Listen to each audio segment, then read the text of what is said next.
You're listening to the Radio Wammo Breakfast, only on Kiwi. Time to talk politics with Phil Goff, leader of the Labour Party. Last week we spoke to him in LA, and now he's on the other side of the States. He's in New York today. Hello to you, Phil. Yeah, g'day Wammo, how are you? It's a lovely afternoon in New York today, just in the middle of the fall now, so the trees are changing colour, but still quite warm and a sunny, clear day. And, are you calling from Helen Clark's office? No, I've just got into New York actually, so I've just booked into my hotel, and we're having dinner with Helen tonight in a group called the Parliamentarians for Nuclear Disarmament and Non-Proliferation.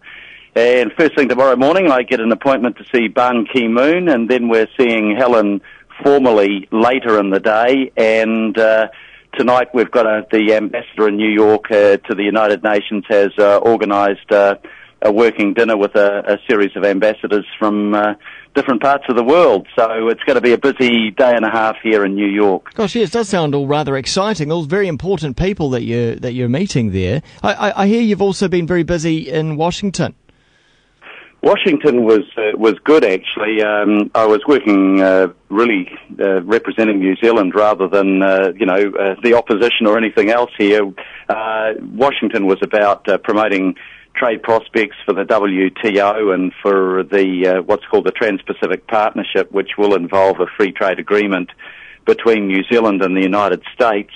Both of those areas I'd worked in before, so I worked with the Ministry of Foreign Affairs up on Capitol Hill, talking to the congressmen, talking to leading figures in the administration, including Ron Kirk, who's the equivalent of our trade minister, meeting with some of the think tanks. They are interesting bodies. They're usually funded by philanthropic organisations, but with a huge level of expertise in particular areas, and also paying a call on the World Bank and the International Monetary Fund. So a busy time in Washington, but I think really fruitful and a chance really to give people New Zealand's perspective, and for me personally, to pick up a lot of information on how people were seeing changes in the world and the economic situation, the trade situation, and security. Have you been basically filling the role of New Zealand Foreign Affairs Minister while you're there?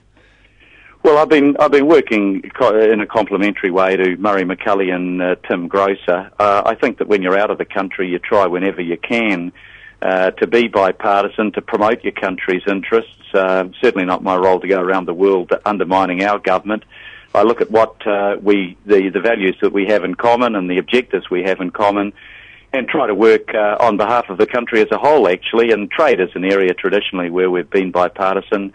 So Tim Grosser and I have worked closely together when I was minister and now when he was minister. Talking about trade, we've got some pretty big ticket items here in New Zealand, and I'm not talking about our milk. I'm talking about our Skyhawks. Have you been talking about those and about flogging them off to the Americans?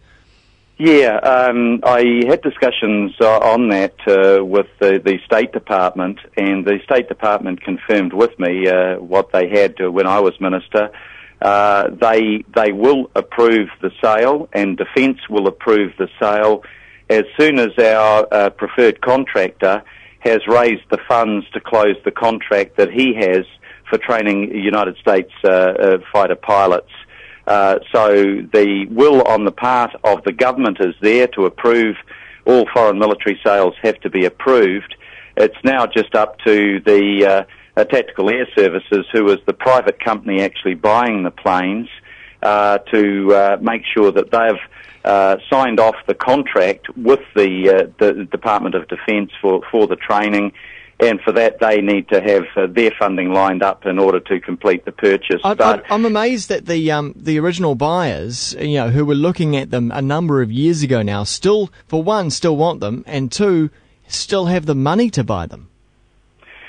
Well, they still want them because although these are very old planes, the Skyhawks, they're 40 years old, they have more modern avionics than that, and these are ideal planes for them to train American fighter pilots before they progress to the more modern jets.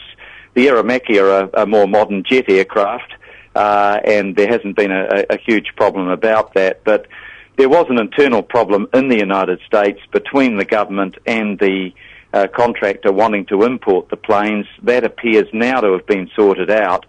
So when the funding can be locked in, we should have a sale, and that should be worth gross about 150 million for New Zealand. So it's certainly a deal worth doing. In the other talks that you've been having with top-level diplomats there in Washington, I hear that the talks, as you say, have also been positive. But in what way, and for everyday New Zealanders, why are these talks any good at all?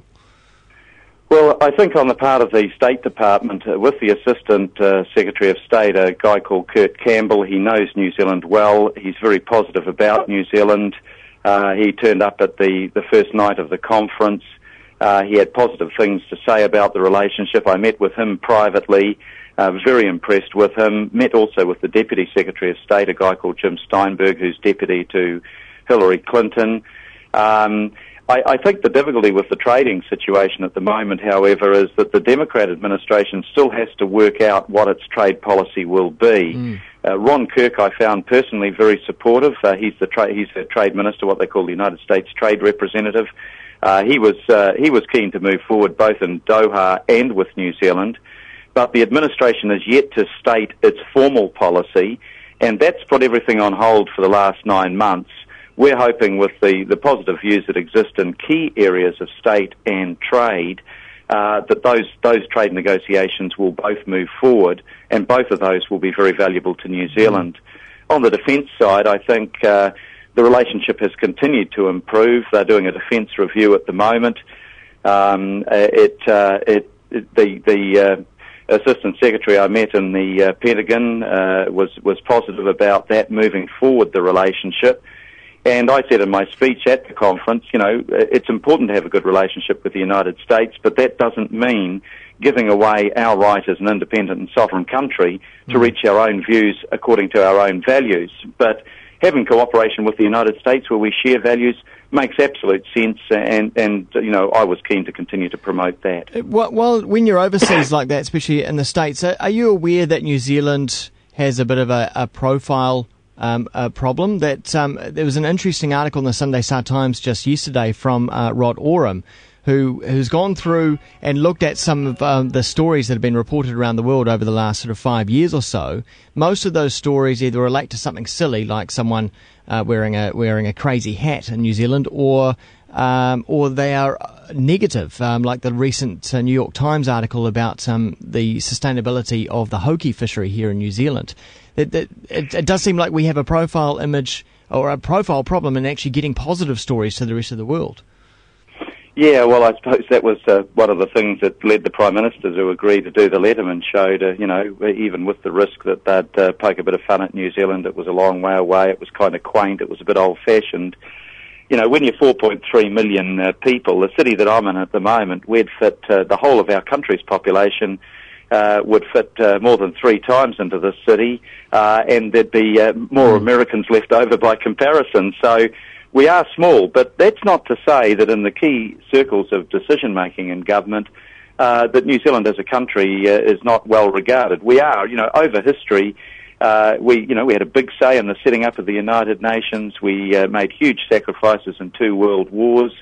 We're well regarded within the international community of countries. We hold key positions in international trading organisations. But that's not what the media head of the UNDP. Those things are the positives. Obviously they're positive, but the media overseas aren't reporting this kind of stuff. No. Well, I suppose that's a fact. It is hard if you want to break into the American media.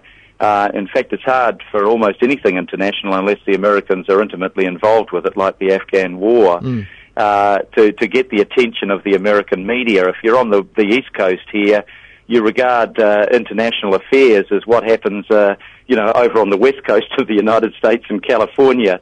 That is a challenge for us, and that's why it's important on a trip like this, with key decision makers and key groups to get around to make the contacts.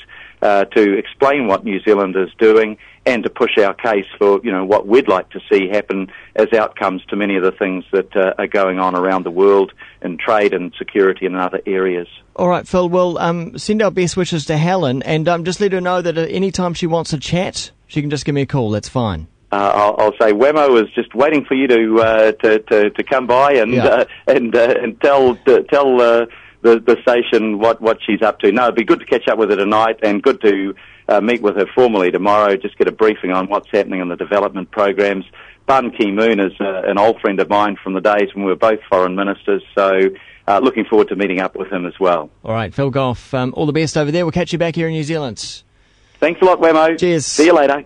Bye. Phil Goff, live from New York, of course the leader of the Labour Party, but doing his business there for New Zealand.